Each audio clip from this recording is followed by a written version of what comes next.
Les startups africaines ont licencié jusqu'à 210% de leurs effectifs. Je vous fais le point de l'actualité de la semaine en Afrique.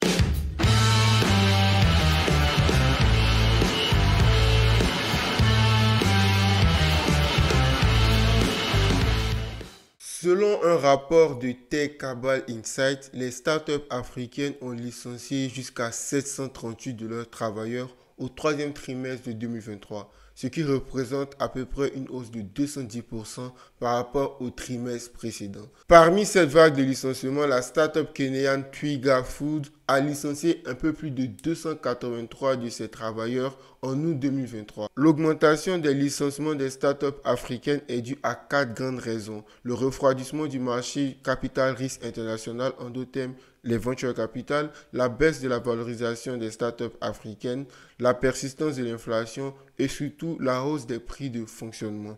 Parmi ces 4 causes, il faut retenir que la cause qui concerne le refroidissement des investissements du capital risque est la plus conséquente, dans le sens où elle a entraîné les 3 autres causes. En effet, dans le monde des venture capital en général, les crises géopolitiques et les crises financières ont créé une certaine incertitude de la part des investisseurs qui ont décidé de se retirer de la plupart des investissements. Maintenant, ils décident d'investir uniquement dans des startups qui sont très prometteuses et pas dans des startups ça et là. Ce qui fait que les entreprises africaines ou les startups africaines, désolé, qui à la base n'avaient pas été touchées par cette crise financière qui avait commencé depuis 2021, commencent à subir les conséquences en 2023. Et du coup, pour essayer de s'adapter et de continuer à survivre, elles vont décider de licencier leurs employés afin de pouvoir attirer peut-être des investisseurs dans le futur. Malgré ces chiffres en baisse, la plupart des investisseurs africains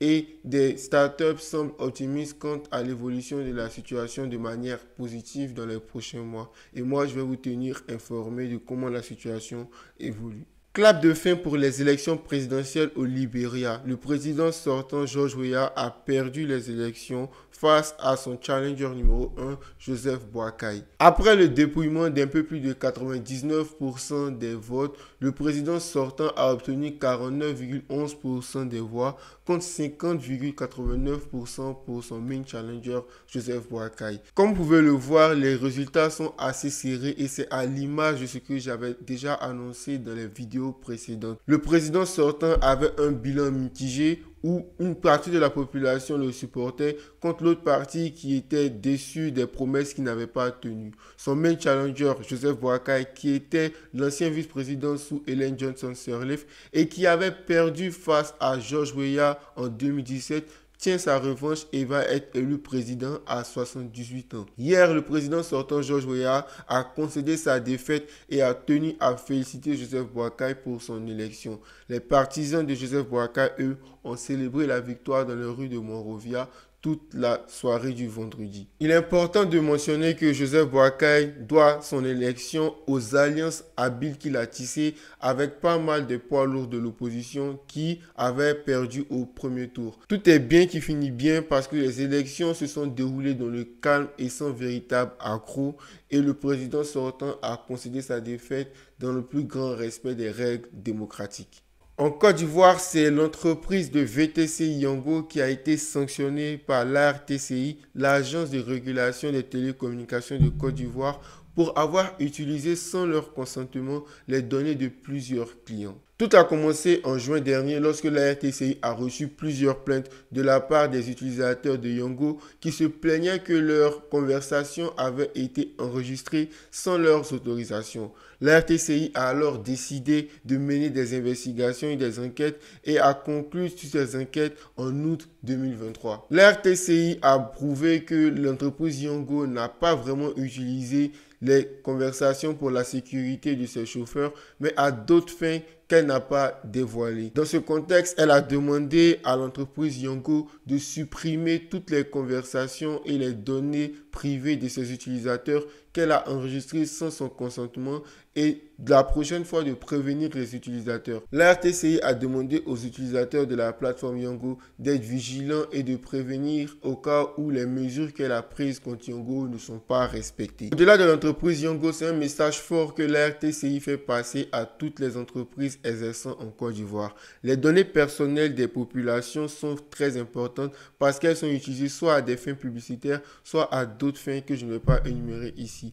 Il est important pour vous de faire attention à vos données et comment elles sont utilisées pour ne pas vous retrouver dans des situations qui ne vous plairaient pas. Cette semaine, c'est célébration totale au Mali où le gouvernement a annoncé avoir repris la ville du nord de Kidal. Dans cette atmosphère de fête, le gouvernement a annoncé mettre à disposition des populations plusieurs billets pour regarder les matchs de qualification pour la prochaine Coupe du Monde de l'équipe nationale de football du Mali. Mais pourquoi la reprise de la ville de Kidal est si importante pour les Maliens? En fait, la ville de Kidal est située dans le nord du pays où vivent en majorité les populations touareg. En fait, depuis 2013, la ville de Kidal est sous le contrôle de la coordination des mouvements de l'Azawad, un mouvement séparatiste qui veut que l'Azawad soit indépendant. Ce mouvement vise donc à la séparation du Mali en deux États différents. Grâce à l'intervention de l'armée française en 2013, les insurrections qu'on avait remarquées dans la ville de Kidal s'étaient un tout petit peu calmées, même si l'armée et le gouvernement malien n'avaient plus remis les pieds à Kidal depuis 2014. À titre d'exemple, en 2014, lors d'une visite du président de l'époque Moussa Mara dans la ville de Kidal, des affrontements ont alors éclaté entre les rebelles et l'armée, ce qui avait donné de lourdes pertes en vie humaine à l'armée malienne. Avec le départ de la MINUSMA, la course à Kidal avait démarré entre les rebelles de l'Azawad et le gouvernement malien.